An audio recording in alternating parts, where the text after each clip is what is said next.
I've decided to wear dark green in all of my Fragrance Project Pan updates so that I can match my fragrance pouch. This is where I'm keeping all of my mini perfumes, my perfume samples.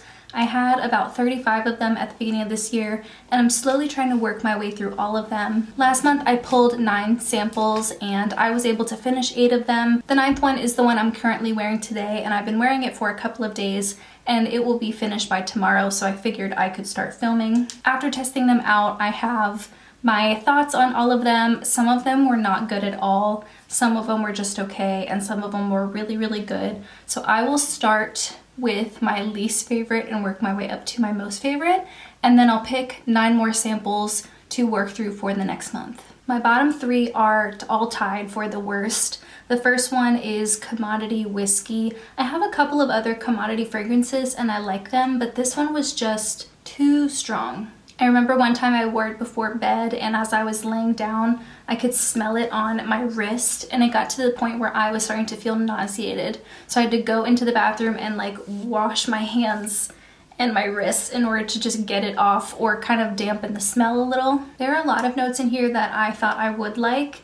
Lavender, patchouli, vanilla, mahogany, cedar. But them all put together like this just was way too much, and it didn't really ever mellow out. Something that Commodity does that I think is great is they sell now 3 different versions of each perfume. So they sell a personal version, which I think is probably the most subdued, an expressive one, which is kind of in the middle, and then a bold, which I'm assuming is the boldest of the 3. I think that's such a great idea. I haven't really seen a lot of other brands do that outside of having like an eau de toilette and an eau de parfum. It makes me still interested in the brand because I would likely be the one to get the personal versions of a lot of their fragrances. So that one was a dud. Another one that was also not great for me was Giorgio Armani's My Way. This one was incredibly strong and is very, very sweet and sugary. Again, this one does not mellow out for a very, very long time, and for that reason, I just don't really think that this is for me. And the last one is one that I only just finished a couple of days ago. It's the Atelier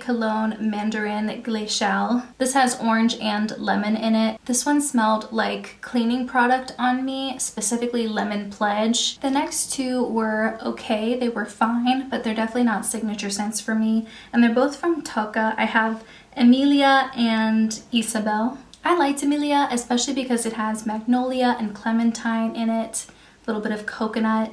It was pleasant. It didn't really last very long on me, and outside of smelling okay, it didn't really leave a big impression. Isabel was definitely a little stronger than Emelia. I would say even more pleasant. It had orange and pear, a little bit of rose. I liked this one a little more, but again, it didn't really feel like a me scent. But I will say these little roller balls from Tocca took a long time. They took the longest to finish out of all of these other sprays that I have. Angel Muse, I've always heard so much about this. It does smell very unique, and honestly, it's just fine. Like, objectively, it's fine, but it's definitely not for me. And I feel the same way about Black Opium from Yves Saint Laurent.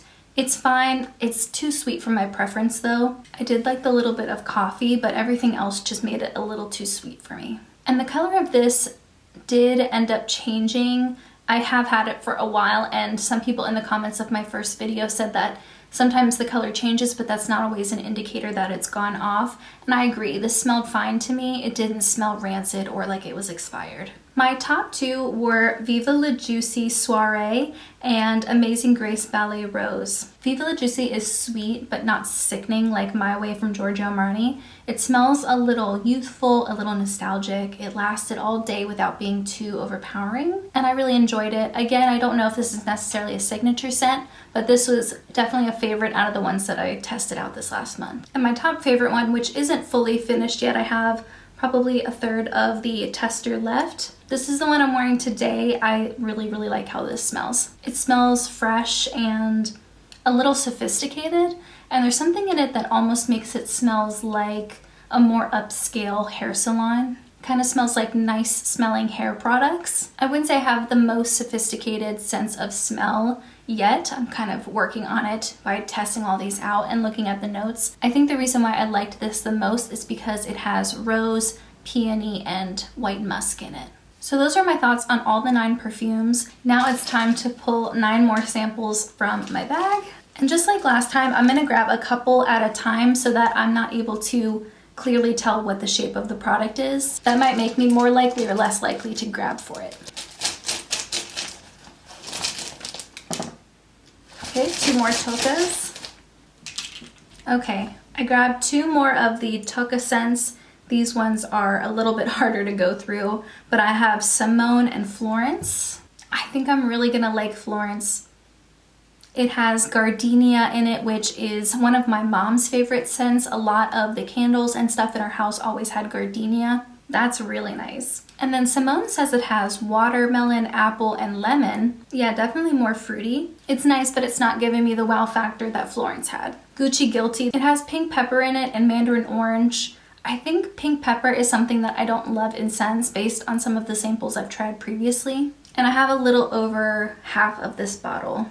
The 2 Tocca scents are practically brand new. I have another Giorgio Armani scent. This is Aqua di Gio, and I really don't have a lot of this. I probably only have 1, maybe 2 uses in here. This has a lot of notes. It has a lot going on, so that'll be interesting. This one here is from Tokyo Milk. It's Pretty Rotten number 33. I couldn't really get a lot of notes for this. I could only find 4 notes, and they were ambrosia apple, amber queen, rose, mandarin, and forest greens. This one, again, is almost empty and likely only has 1 use left, and it's Woman by Ralph Lauren. This one has hazelnut in it, it says. That's fun, and it's nice that I have 2 that are almost finished because the 2 Tocca scents and this one from Gucci are likely gonna take longer. 3 more. I have Replica Beach Wop. That's exciting. I know this is technically supposed to be more of a summery scent, but I think it'll be nice to have something like this, especially when we hit like our last cold couple of days in February. And this one again is more than halfway gone. Wow, I have a lot of like half empty samples this time around. This next one is from Abercrombie and Fitch, and it's called Ellwood. Couldn't really find a lot of information about this either. They likely don't make it anymore. All I could find was that it says it has bergamot, amber, and musk, which I like all 3 of those things, and I do like most of the Abercrombie and Fitch perfumes that I've tried or tested out in the past. And the very last one is Burberry Hero. This has just around half, maybe a little bit more left in it. This says it has cedarwood in it, but the rest of the notes I don't really recognize. I don't know what amyris, cypriol oil, or nagarmotha are. That'll be a good learning opportunity for me because I'll definitely have to research what those are. One thing that I have done to make the process more luxurious, last month I introduced this beautiful pouch to house all my samples to choose from, and the ones that I do choose I now put in this beautiful little plate that was part of a Christmas gift for my sister-in-law. I set it out next to my other perfumes in my bedroom, and I just kind of grab one and make that my scent for the day.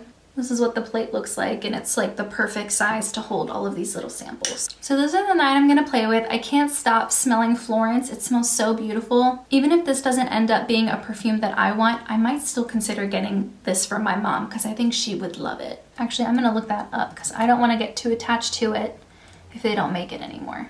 Okay, good. It looks like they still make it. And it looks like they also make like a hand cream and a travel spray. So that's something to keep in mind for my mom and for me. Okay, so I think I'm already learning some stuff about myself from testing these samples out. I want something that will mellow out a little bit, something that's not going to be too strong all day.